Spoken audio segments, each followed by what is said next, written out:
All right, here we are. We're back. Hello, and welcome to Lifestyle Business. I'm Chris. And I'm Ann. And we are happy to be back after a week off and so excited to welcome our guests, Rory Carter, Colleen Cunningham, and Arnold Levin, visionary architects from Gensler. Very excited to have you. And Gensler is the architectural design firm leading the way on strategy and vision relating to the future of workspace and workplace design. And as well, a design partner on our own very exciting Mesa, Arizona space that we're going to be opening in spring 2022. God, I hope that had been spring 2021. Well, I don't know. 2022 sounds pretty good right now. 2022 sounds really good right now. And as fast as 2020 went, I feel like we'll be there in no time. Yes. And we were remarking just this week, spring has sprung. I don't know if any of you have noticed, but spring has sprung. At least it has here in California. I don't know about in Newark yet. Oh, I don't know. We were on the phone with Omaha, which has to be doing worse than Newark, and they were at 66 yesterday. So we're on our way. Spring has sprung. We've got the buds in the trees. We've got the mustard greens making the whole landscape here in Sonoma County pop. But the energy's back. I can feel it. I can feel the energy in our spaces. I can feel the energy of return to work. And we can feel the energy when we were in San Francisco this weekend. So as we came back, we went to SF, stayed at our place there. We do have termites in our windows, which was not a good find. Victorian homes, but whatever. Anyway, we were in San Francisco, and what a difference a month makes, right? The streets were bustling, lots of energy. Feels like everybody in the tech industry took a walkabout, got a Sprinter van, and they're starting to pull it back home. They were either back home in San Francisco, or the other two places they were definitely were Florida, because isn't everybody moving to Florida, and to Baja in a Sprinter van or a Westphalia, which is basically what we saw. So yes, life was almost back to normal. It felt so weird. We were walking down the streets, and literally a month ago, the Mission was boarded up. We live beside Valencia Street, and still so many shops have been shuttered and so many businesses have been closed. But let's talk about little moments of celebration, which was we had parklets designed into outdoor dining, which is something that we struggled with in general in San Francisco. But also what we were seeing was murals, a proliferation of murals, which obviously San Francisco is known for its murals, but in fact, the restaurants are putting murals on their pieces to create really nice streetscapes, and people were out, they were about, they were drinking coffee, they were catching up, they were playing ball in the park, they were wearing masks because we're not Texas. I think that the migration to Florida is, perhaps a little premature. There's been a number of, sort of data points. You just blew right past my preamble because you wanted to get to your data, didn't you? Data driven here. That's fine. I had a segue for you. I had a segue, which was there's a lot of the one thing that we are seeing, which is weird in San Francisco, is in 20 years, I've never seen a for rent sign in a window. Yeah. And not only just commercial, but for rent signs all over in apartments. And what was interesting about that is correlating that to every VC apparently going to Florida, right? Because that is the hot destination, or so the Twitter sphere would like you to believe. Oh, you can't find your data now. I can't find my data. We'll come back to that. Sure enough, what we noticed was, yes, there are vacancies, but tell us what the data says. Well, the data says that so far out of San Francisco, 66 people have moved to Florida. So the Miami tech scene seems like that is quite a migration. 66 people to Florida. Most people have moved mostly within California and to Texas, Austin, and Colorado. So it's not about tax evasion. No. Okay, good to know. Well, still wearing masks, not going to Texas either. Now that they're through the mask. Nonetheless, we're going to be welcoming the mayor of Miami on one of these shows in the future. You heard it here first.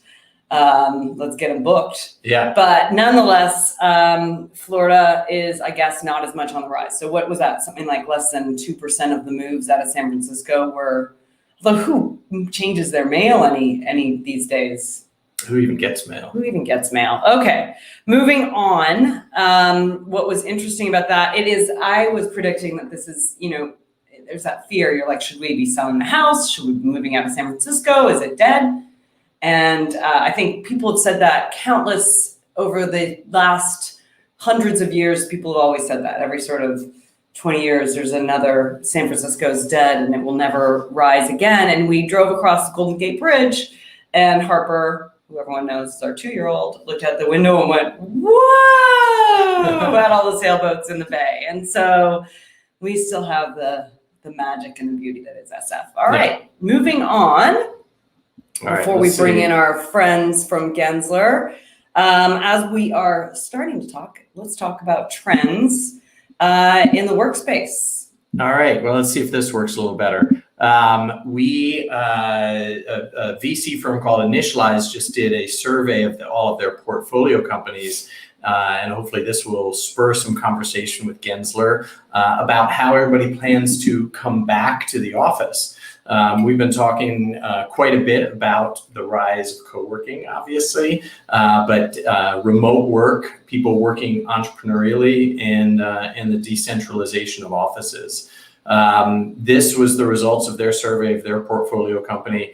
Only 26%. Do they have 8 portfolio companies, or do they have a lot? Hundreds. Okay. Yeah, Thank goodness. I thought we were going to be in a Florida state. All 5 people. Only 26% plan to go back to primary office, meaning we're going back to the office every day, 5 days a week, 40 hours a week, like we all were used to.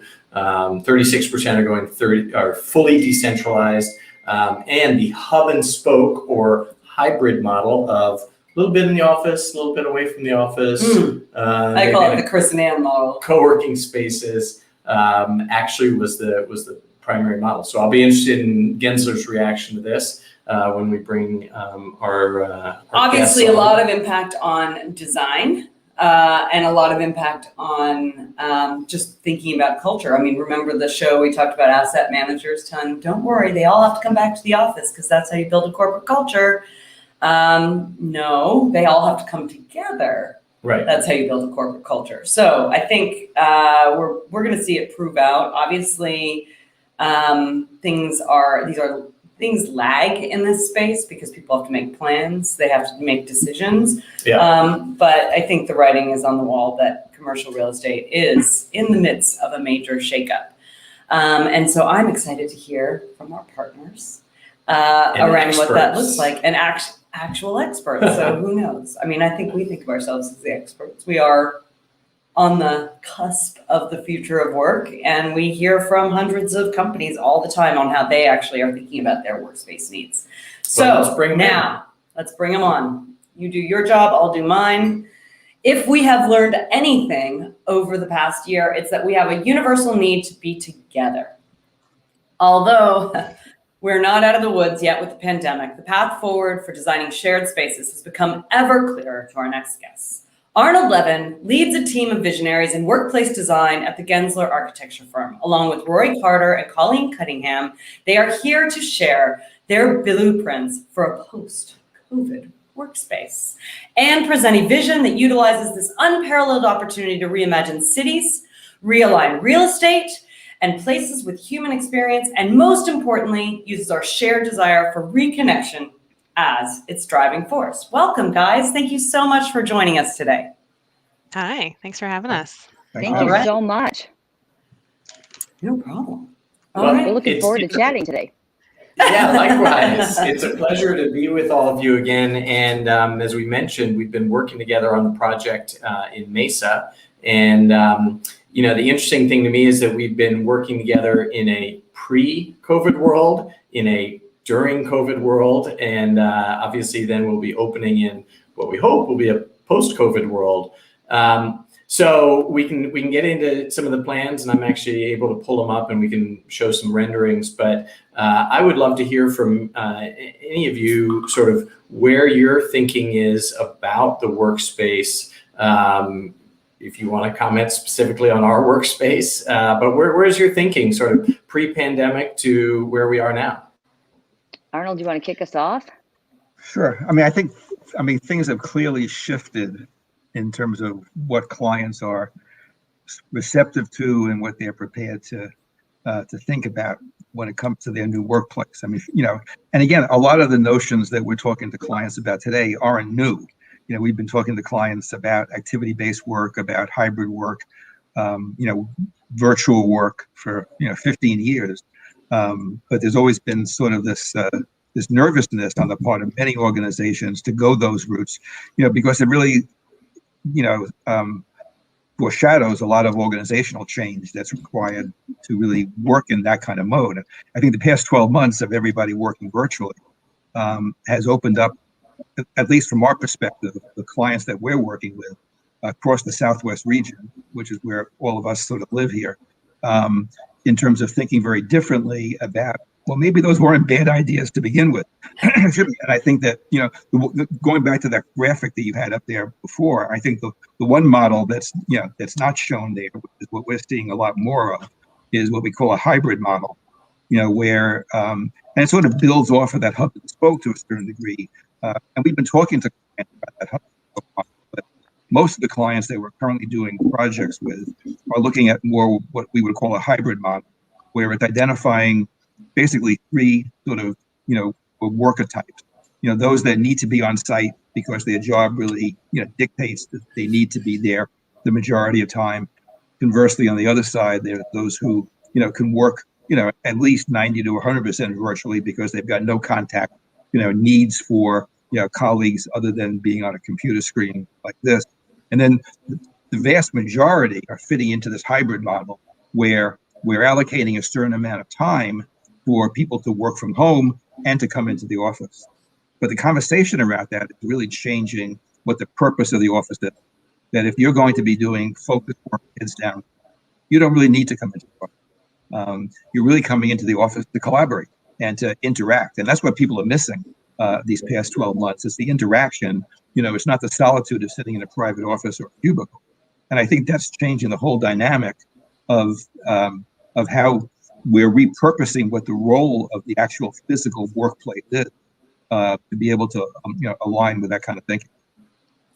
Yeah, I think it's interesting. You tapped into something, Arnold, that I often am reflecting on is that the reason for workplace design, and I mean this more at the workforce level, and you're obviously the design side of it, was actually fear. Right. So oftentimes flexible work schedules, it was the concern that we would lose productivity or that I wouldn't be able to manage my staff or we wouldn't actually achieve all the things that we wanted to. Have you seen through any of your clients sort of a marked change in that and a sort of an adoption of this concept? Because I think a lot of forward firms have thought this way over the last 10, 20 years, but it's really a change in a more traditional mindset. Well, I think that people are opening up their horizons to the possibilities of this. I think some of the consistent concerns that we see, but we're working through, as opposed to using those as sort of roadblocks to moving forward, are number one, how do you maintain culture? When you've got a good percentage of the workforce working virtually. I think with all the clients that we have that are adopting this hybrid model, their biggest concern is how do we maintain culture? When you've got a workforce that's working both in the office potentially, but also working a good deal at home. And there's ways that we're working those things out in terms of the types of spaces we're creating, within the physical workplace, which really encourage culture. And the things that encourage culture aren't private offices and individual workspaces. They are spaces to collaborate and bring people together. So, there's ways that we're sort of, working through some of that. The management issue, I think is a really important element to be aware of, because even those organizations that are willing and eager to think differently about this whole notion of work today, One of the biggest roadblocks still, is, a lot of managers aren't comfortable managing remotely because they haven't been trained that way. They still have the mindset, that I can only manage what I see. And if I see, my colleague or my teammate or my employee, at their desk, then they're being productive. The reality is, were they really productive, or were they, shopping online while they were in the physical office? And I think, the we ways can do that with the manager there. be surprised. But again, the way that we're working that out is that, part of all the processes that we're doing with clients today who are adopting these more progressive models, a change management program is really, critical to the success of these things. So, in very little instances are we, moving organizations from, their previous world, 12 months ago to this new world of hybrid work without a change program. And part of that change program really is dependent on the level of, of resistance or concern that employees have. And so, we have the ability to train managers to think differently about managing. How do you manage, a workforce that's not just virtual, but virtual and physical, which makes management much more complex. And so a lot of our change programs in working with clients is really focusing on that management issue as well as the culture piece. Interesting. I'm curious, you guys have run several workshops over the course of the pandemic, talking to CEOs and business leaders and organizations that you work with. What's been the feedback? Are people surprised at how well remote work has worked? The data sort of shows that productivity has been maintained, and as much as people might be sick of being at home, that it hasn't been a disaster. It's worked out relatively well, so that a lot of organizations have gone through maybe 10 years of change management in a year. Are leaders surprised at how well it's worked?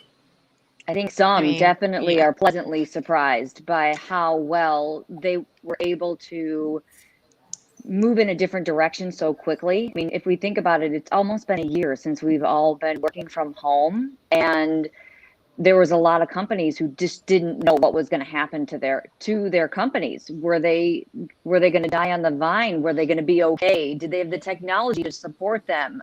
I can't see everybody. I'm not, collaborating with people. What's going to happen? But there's been a lot of companies who have been very pleasantly surprised and have been able to adopt these hybrid workplaces now because they have seen that it's okay to work from home and it's successful, and our teams are still getting their work done and they're still collaborating. It's the in-person social interaction is what we're missing right now. And that's why people are eager to get back to the workplace.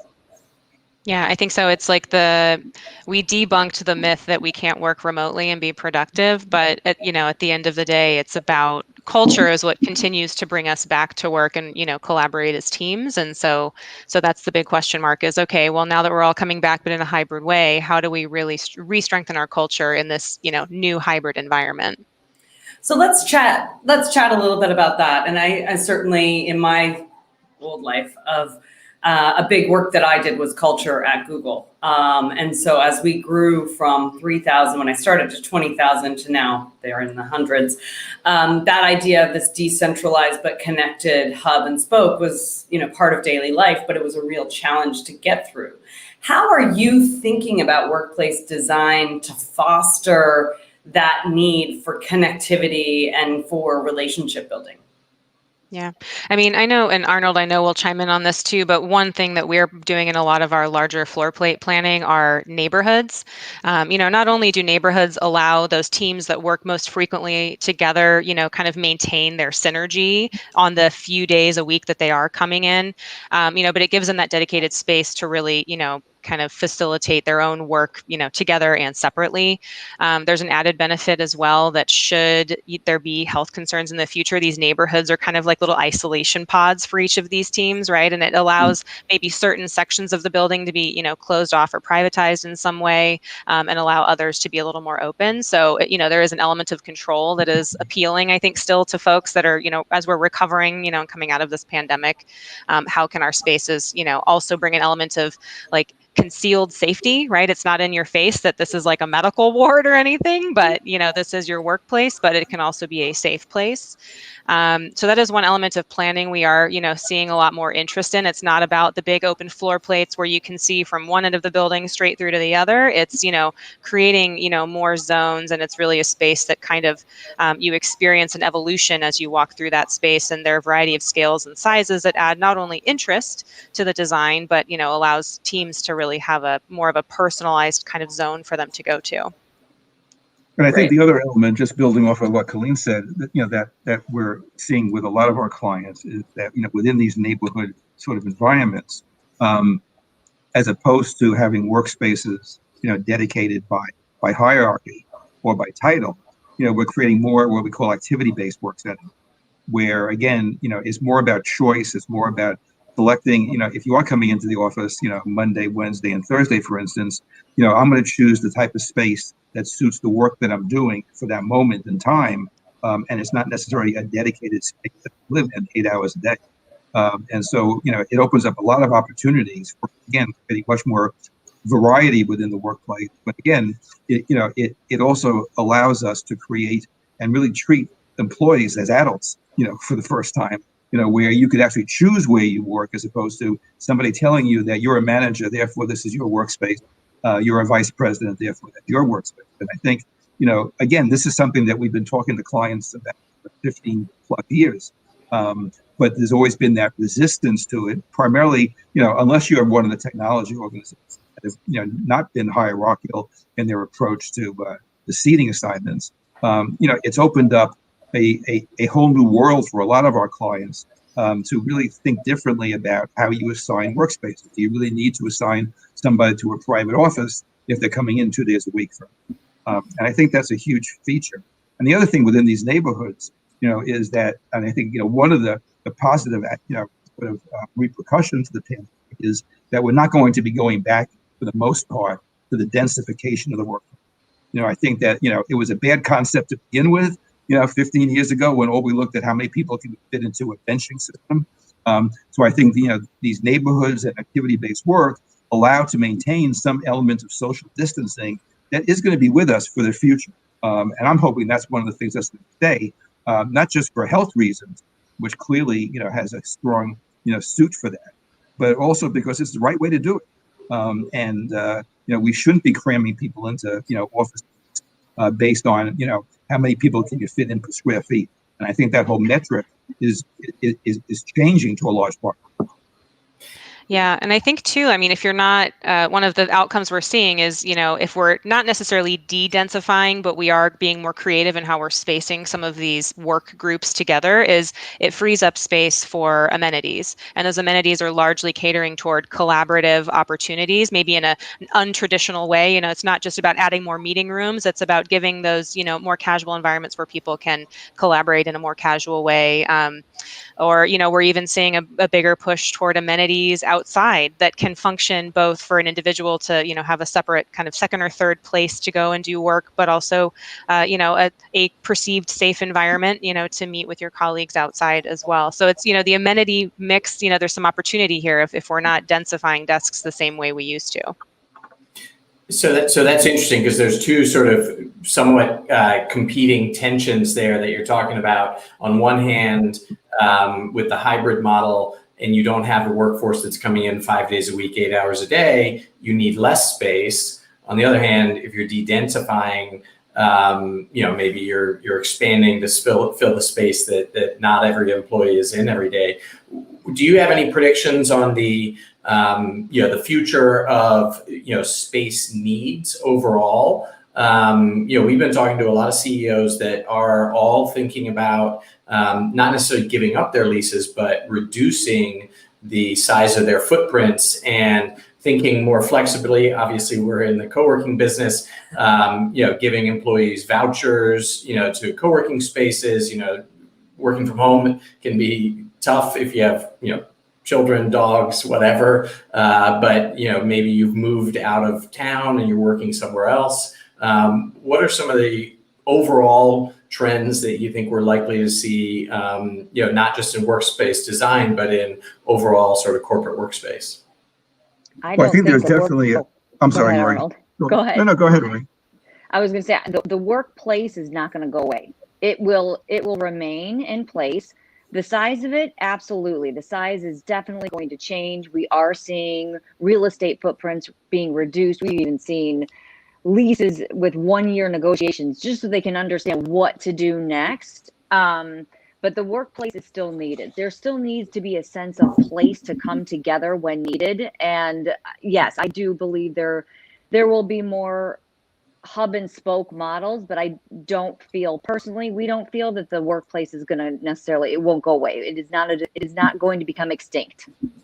Thank goodness. But it is going I to know. reduce.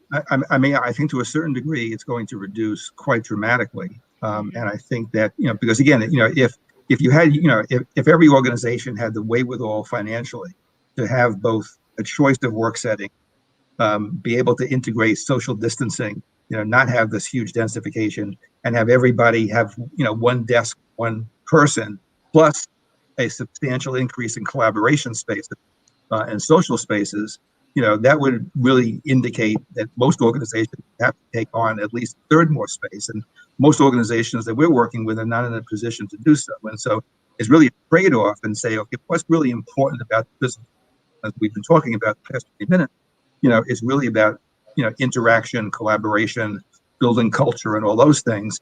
And the thing that you begin to sort of push to the side as a nice to have, but not essential, is, not having desks for every individual on a one-to-one basis, particularly if they're a hybrid worker.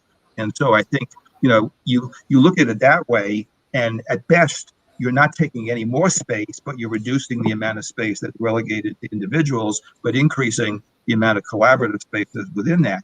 But in many cases where organizations are rethinking the whole role of that workplace, and they're upping the percentage of people who are working from home in a hybrid model, they're also saying, shouldn't we rethink what the office is about? We're doing one project for an insurance company, a large insurance company in the Phoenix area, that currently occupies 5 buildings on 500,000 square feet of space. And, one of the questions that the CEO asked us, back in May was, how would you think about our workplace, in a post-pandemic world, if we allowed people to work from home on a high percentage? Would that change your thinking about our campus? And we talked about, and we're exploring with them now, that maybe the campus is just a convening center, where people are coming in. It's basically a series of, collaboration areas, training, cafes, things that bring people together, with some short stay spaces for people who are coming in. That could potentially reduce that project from 500,000 square feet down to 120,000.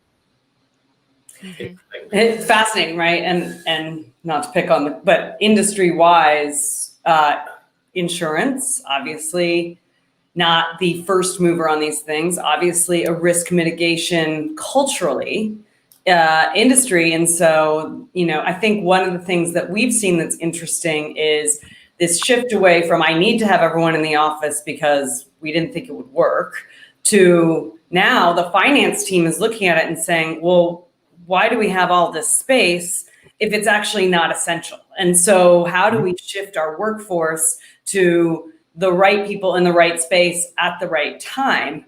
And it's interesting because I think if industries like insurance, like banking, we were talking to the CEO of a major global retailer, and they're saying the same thing. These are the process-oriented risk mitigation industries that rely on a massive workforce.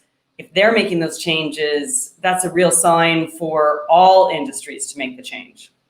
All right. I mean, one of the exciting things coming out of this thing, is that it's the former sort of traditional conservative organizations that are adopting these strategies now and are willing to look at it in a different way, which I think, that's always what I always get excited about, is when you take a client, that said, we can't do this, it's not, we're too conservative, to think about that, to all of a sudden now they're totally thinking about a new way of working. But the other thing that I wanted to add before I leave is that the other dynamic change is that we're seeing people from the executive leadership team as part of these decisions now. Because I think the other thing that's opened up the C-suite, who who we've always wanted to be at the table with in these discussions, is that they really see the connection now for the first time overall between workplace decisions, and their involvement in those decisions, as opposed to relegating those decisions to a facility management team, which tend to be more conservative because they gatekeep. They don't want to risk their jobs. But now, we're meeting with HR. A lot of the policies that we're working with clients around, particularly in these more progressive strategies, is because we actually are meeting with the CEOs and the CIOs of the organization, and they're actively involved in these decisions, which they should have been 15 years ago, but weren't. All right. Interesting. Yeah. Well, yeah, sorry. Arnold, I know you have a hard stop. We want to thank you for being here today. Colleen, Rory, I don't know if you can stay on for a few minutes. I did want to bring up some of the slides. We'll let you go, Arnold. Thank you very much for being with us today. Thanks for having me. I apologize that I had to cut out, but this was unexpected. So while we're pulling up the slides, heard it here first. Traditional industries are making a change in the new world. Number two, what we're hearing is the workforce of the future is not going to be the workforce of the past, and it's about collaboration and convening. Kind of works. Exactly right. And by the way, I thought Arnold's point was really interesting about the CEOs being involved. You have had conversations with some CEOs of some major companies. Not only are they, getting involved because this is the right way to work, this is becoming the way they want to work, right? This woman was the CEO of a major organization, wants to be able to work from home, wants to be able to spend time at, offsite. And, it's a wonderful opportunity, but I think, all the way up to the executive suite, everybody is understanding the benefits of the hybrid model. Well, and more importantly, as we heard, the connection between culture and workspace design we've always known there's a real tie to that. And that is not about just workplace design or just culture. It is about the integration of those two things to create the environments that foster the culture that we want to create. And one of my biggest fights at Google was whenever they would do press or they would talk about our culture, they would talk about bouncy balls and free food and all of the perks and things that come with campus life, which had absolutely nothing to do with what the culture was at Google and what drove our values and what drove why people wanted to work there. Someone referred to it once as the bread that you get at the restaurant. You don't go to the restaurant for the bread, you go to the restaurant for the meal. Mm-hmm. And so I think what's interesting is now more than ever, we're realizing, and what I'm hearing is the C-suite is finally waking up to the notion that you can't just design a nice office. You actually have to create an office environment that reflects the kind of culture you want to be, and then can demonstrate that as your business, and that's the message you're sending to your employees. And, now we get to design that culture and design the workspace. So let's talk about what we're doing in Mesa. Yeah. I mean, I would even say too, to that point, I mean, you go to the restaurant, not just for the meal, but for that ambiance too, right? The energy that the other people bring to that space. And so I do think that there's an argument toward, a well-designed and beautiful space, especially after we've all been, we're probably sick of looking at the same four walls in our house now after a year. Like, it gives you something to look forward to. It's a change of scenery. I feel pretty strongly that it's not just about getting people in office with like white walls and a ceiling. It's about giving them something really memorable and exciting to go experience as a different place outside of their home, and that it is about that social. Yeah. And to be fair, I was quoting an engineer, so he probably was less focused on that, but I think that's exactly right.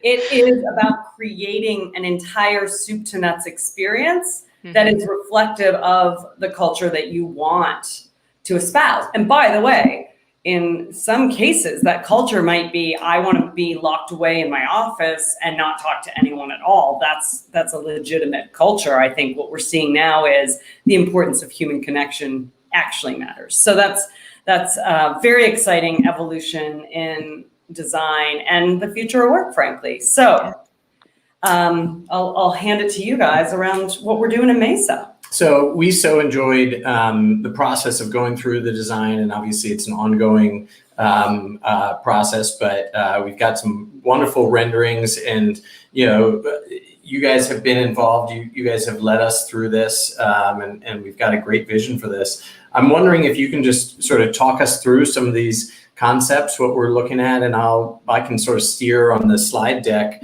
but we'd just love to sort of hear you describe the project in Mesa and what we're working on a little bit. Yeah. Well, I mean, you guys are, you found a great location in Mesa, right on Main Street, which is a really, up and coming and rapidly evolving part of town. It's attracting a much different kind of, I guess not different, but just a younger kind of more forward thinking demographic, which I think definitely appeals toward Launchpad and the vision you have for, your business. There's also, a really strong history on this particular street in Mesa of kind of that mid-century, like 50s to 70s kind of, time period. And so you can clearly see even from the way that this elevation was designed that we are certainly honoring some of that heritage there, so that this does start to, really sync with the mood that already exists here in this part of Mesa. So, this kind of sawtooth awning is a very dramatic feature that I think the next slide kind of shows it. It has a presence during the day with the dramatic desert lighting, and then at night it starts to shift to, a more illuminated kind of exciting experience at night. So, it's something that we knew we'd want to transition from day to night as far as activity, and, that there might even be evening events that, Launchpad would host in the center commons area. And we wanted that front door to feel very kind of inviting and safe and welcoming at night as well. There's a history of how excited neon we are? too. Yeah. There is. I was just going to say, it warms my heart to see these renderings, because I cannot wait to see and experience this in Mesa. And I know the city of Mesa is so excited to get this up and running as well.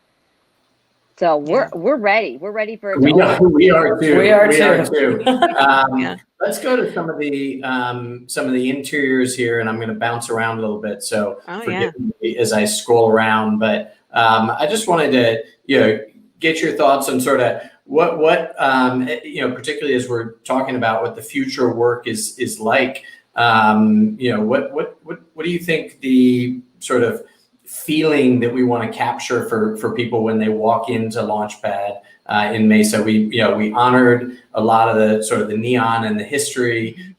We have this great brick that's been revealed in the building. I'd love to hear your thoughts just on what the experience as you walk into Launchpad will be. Yeah, I mean, so we had worked closely with you guys early on this concept that it was kind of this gritty desert, kind of vibe happening here. And it definitely has an undertone of like vintage influence. And largely, I think, the whole impression here is that we want it to be very warm and welcoming, that kind of appeals to some of the industrial architectural features that are exhibited. We do have some concrete columns. The brick is that was probably the most excellent surprise we could have found behind those walls, because it really gives some character to the space. I do think when you walk into, from the perception of, is it safe to be here? One of the great things about this particular space is it is huge. And so there is plenty of room for people to kind of spread out. And within that footprint, we were able to create both, the image here on the screen is that loungy commons area, with the idea that the furniture was all modular, so that it could be restaged for more of a presentation style, or it can be grouped in clusters as shown for, more intimate kind of lounge conversations. The front kind of co-working area, we had talked about there being movable kind of windows so that you can open and get fresh air and then interact with pedestrians on the street and kind of have that almost like active cafe kind of feeling, which is excellent. And I do think, even for the open workstations that we have here, the fact that largely, there was an opportunity for people to kind of self-assign themselves to one desk also is it was naturally built into your program, but it's a great response to the future of work, where a lot of our own research is showing that many people still, if they had to choose to return to work tomorrow, they'd be more likely to do it if they knew that they had their own desk to go to and they didn't have to share it with other people. So, that's a great, and it's the fact that you guys have all the private offices in the back too, kind of private work zones for people is a great benefit. But yeah, I mean, the idea here is that we want the experience of coming back to work at Launchpad to be fun, right? It's not a drag. You know, you're coming to a space that is both visually exciting and offers you a variety of different spaces to Well, mingle with, let's whether show they're your Corey direct that. peers. Yeah, exactly. You know, whether you have colleagues that you work with and share a space with there, or, you know, there are other fellows in your community that you're kind of sharing ideas with, that you have a variety of spaces to, you know, meet and engage. And then you also have your own place to kind of seclude and be productive. But yeah, I mean, I think, you know, fun is definitely the undertone that we wanted to bring to this space. You can see that from some of the patterns and colors and the neon, of course. And I don't know, Roy, did you have anything else you wanted to add from your I was just thoughts going on to this? say, you can create your own journey adventure when you walk in the doors of Launchpad. That's really what the goal is you can sit and work in so many different environments within Launchpad. That's the wonderful thing about this space, is that, and about the Launchpad community, is that when you walk in, you do have this sense of community with Launchpad, and you can sit and work wherever you want to work. I mean, I'm a big fan. Yeah. And I think, you know, even just the demographic of clientele that you attract, you know, these are largely people with an entrepreneurial mindset. And so they are, you know, kind of, it's already ingrained in their work style to, you know, kind of bounce around flexibly as they see fit for the type of work they're doing, you know, in a very agile kind of way. There are lots of, you know, folks, especially let's refer back to our insurance example, you know, those people have been working for 10, 15 years, you know, at a desk or in a cubicle. And so the idea of giving them a flexible work environment, like, you know, and shifting on a dime, they're going to be like, we don't even know how to use this space. You know, where did we just know how to use a desk? And so, you know, to kind of harken back to Arnold's point, we're finding that a lot of those CEOs are asking us to help them prepare like you know, how to come back to work, you know, and here are the things that we're providing now. It's almost like a user guide to the new office. And, you know, that helps to reinforce, like, you know, here's how our culture is shifting, you know, please join us on this journey, rather than, you know, just giving them a space and expecting them to use it. That whole adage of like, build it and they will come is not always true. You know, you have to like build it, show them how to use it, and then they'll come more often, right? So That's The right. other great, Enough when we did a project with Mars. So Mars Wrigley was in our space in Newark, and they used it as a transitional space as they were building out their HQ. And one of the cool things about that was they were actually doing a couple of things, which was they were moving someone from their original HQ to a new city, basically, inside of New Jersey. And so they used our space as sort of that transition. Oh, you can work from here for 18 months and you can get comfortable with the commute and with all these pieces. But what was cool about it was they did exactly what you're saying, is they created an entire video that gave them a tour of the space, helped them understand how they used it, why they were doing it, the neighborhood. And I was just really interesting because I was like, that's thoughtful about, you know, how do you experience your first day? And I think companies really do think about their employees that way, right? Really think about their journey. yeah, oh, for sure. Yeah. It's I think, you know, that brings up the notion of prototyping, which some of our larger clients have definitely been interested in practicing, right? Especially those that are, you know, really seeing a big shift from their previous pre-COVID work practice and typologies to what they see the future of their business looking like in a more hybrid fashion. And they're realizing they do need to create these satellite prototypes for, you know, teams in different areas to experience and get their feedback before they commit to, you know, a full real estate overhaul. So we've been actually seeing a lot of, you know, a lot of people studying that in a more like live in it and test it kind of fashion, instead of just, you know, speculating and doing research and quizzes. You know, it's one thing to take a survey about how you think you'll feel in a future space that's hybrid. It's a different thing entirely to take that same person and have them sit in a space and experience a hybrid environment as a prototype for 2 weeks and give, you know, even more constructive feedback. Well, if you have any New Jersey clients, send Yeah. my way. We can use our space Yeah, right. as a transition space. Yeah, for sure. No, I love that they did that. Actually, that's really smart of them. Yeah. Yeah. Well, we want to thank you guys for joining us today and being here. This was a really fun conversation. We are so excited about the project we're working on together. It's just been an absolute pleasure working with the two of you and the whole Gensler team. You know, the future work is here. It's fun to be going through this together. Yeah, same. Yeah, we're excited for Mesa, man. I Can't bet. wait. All right, we're going to let you go and wrap up here. Do you have? Gosh, thank you to Colleen and Rory. There we go. All Member right. magic. Let's move on to member magic. There you go. It's on here. All right. Let's start with Newark. All right.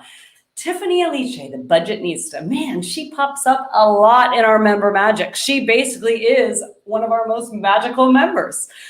Congratulations to Tiffany, aka the budgetnista, on her 2-page spread in Essence magazine this week. And I have another shout out that's unscripted to Tiffany. She did a session with Kamala Harris yesterday at the White House. What? She is just blowing up. So Blowing up. Really helping people with their budgeting and financial planning and building a name for herself. So congrats to Tiffany. Very cool. And in terms of moving on to trends of in the news, Dee Marshall, congratulations on your recent entrepreneur.com feature. Dee is a veteran diversity consultant who has worked with everyone from members of Congress to tech policy makers through her company, Diverse and Engaged. Dee also runs one of the most amazing conferences called Win Rock Rule, and that's where I met her in Newark, New Jersey, and she is one of our long-term members, one of our first founding members,